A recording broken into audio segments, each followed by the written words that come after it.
Hello everyone, today we're starting chapter 24, and that is the normal distribution.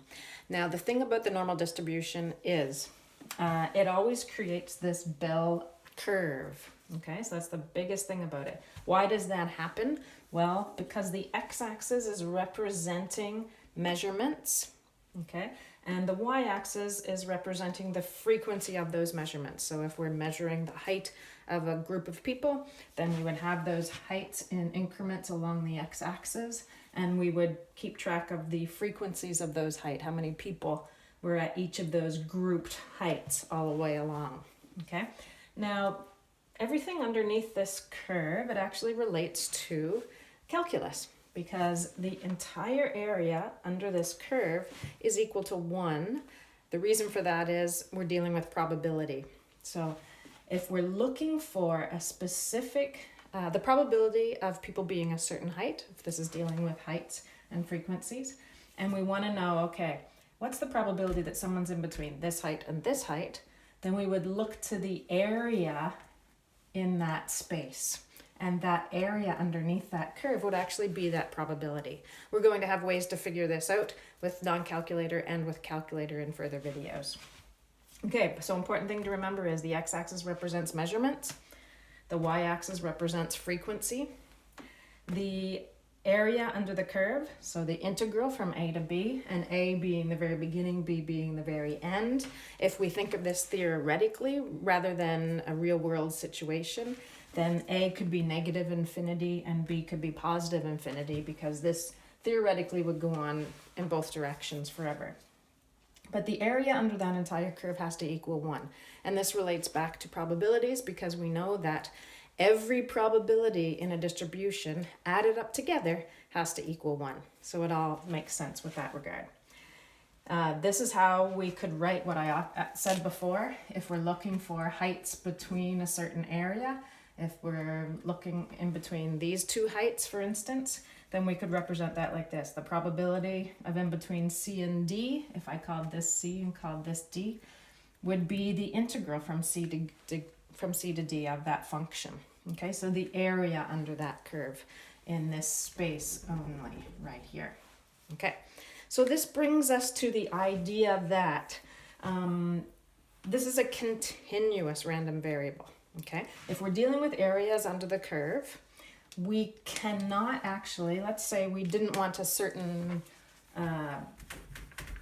from here to here, we only wanted to know, oh, what's the probability that someone's going to be 172.3 centimeters tall, only that one measurement. Well, that's going to be somewhere on the curve. Let's say it's, I can't remember if that's tall or short, but let's say it's here. Okay, 173.3, did I say, centimeters tall.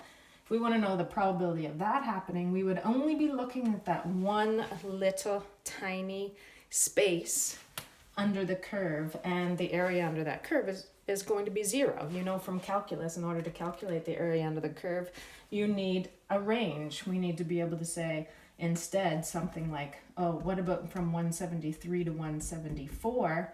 And then we would look at the area under the curve here, and we actually have a space to measure and a space to keep track of. Okay, so, but one particular number we cannot do, because it's continuous random variables dealing with the normal distribution. So we always have to look at from here to here. So here's a good way of representing that, thinking about it. We would take the integral from there to there of that function. Now, we're not actually going to be doing that algebra. It's a really complicated function. If you look in your textbook, you can see that function on page 631. That function is at the bottom of the page. Let's take a quick look at it. Very complicated. Okay, but some of that notation is important. Here we're dealing with the function is distributed normally, and that is the mean, and that's the variance. Remember, if we take the square root of the variance, we get the standard deviation. So we're dealing with mean and standard deviation here. Okay, I bring you back around to me and the board, and let's talk a little bit more about this. So if we recall back to chapter 23, we were dealing with discrete random variables, and this is the notation we were using. X is distributed binomially with this number of trials and this probability of success. Okay. X is distributed binomially if we're looking for that probability. We're trying to find an answer to the probability that X is a 3, for instance. Then we would have X is distributed binomially, N is the number of trials, P is the probability of success, X is the one number we're looking for. So in terms of an expansion, so binomial expansion, we would have, if this was 5, then we would have 6 terms in that expansion if we're dealing with non-calculator, and this looking for a specific X would mean we're only looking for one of those terms within that expansion, which one causes this many to be probability of success of that many. Whereas if we're looking for a range of values in our calculator, we would say, we use this notation, X is distributed binomially, again, number of trials, probability of success, then we list lower bound and upper bound, LBUB, lower bound, upper bound. That means we're looking for a range of values within these terms of the binomial expansion, and we're going to add those together. Okay, so on your graphing calculator, though, you would just enter this information. You can use this notation. Now, back to normal distribution. Normal distribution is not dealing with discrete random variables anymore. We're not counting things, we're measuring things. So continuous random variables. And in nature, continuous random variables do create this normal distribution. Okay, so in nature, normally in the world, the normal distribution does exist. Okay, this is a notation we can use here. X is distributed normally with this mean and this variance. So thinking back to our statistics chapter, this is the mean and this is the variance, keeping in mind that standard deviation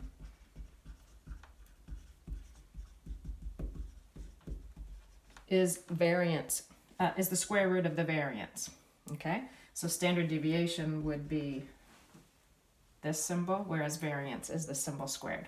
Okay, so let's talk a little bit about where the mean would be on this graph. So if we're again dealing with along the x-axis, I'm not going to draw the x and y-axis on here anymore. On the x-axis, we're dealing with the measurements, what different measurements we have, and on the y-axis would be our frequencies. The mean on a normal distribution is always going to occur right here in the middle. Okay, that's going to be the mean. For a perfectly normal distribution, that will also be the median, and it will also be the mode. Okay, so a perfectly normal distribution, that will be all three. But we represent the median here. Now, standard deviation on a normal distribution is the distance away from the mean where the inflection point is on the graph. So that's going to be the same distance on either side. Okay, so this distance will actually be the measurement of the standard deviation. Measurement of the standard deviation. So that this first value here on our x-axis is going to be one standard deviation above the mean, and this value here will be one standard deviation below the mean. So for example, we were looking at the heights of people. I'll just use that again. These are going to be short people, so maybe elementary school children. We have heights of children, and we're going to say 100 centimeters is the mean. And I'm going to say the standard deviation is 10 centimeters, just to keep things really easy. Okay, so that means that this value here on our x-axis, that would be where 100 centimeters comes in. Over here then, one standard deviation above the mean, since the standard deviation is 10, then the value here would be 110, and back this way it would be 90. If we go that same distance again, another standard deviation away, that's going to be 120 because the standard deviation is 10, so add 10 more. And back in this direction, we'll have 80. That will be the number of children that are 80 centimeters tall. Go another standard deviation. 130 on this side and 70 on this side. Okay, so you can see that could continue on both sides. Theoretically, forever. But realistically, in a real world problem, it won't last forever. Okay, we'll learn more about this in the next video.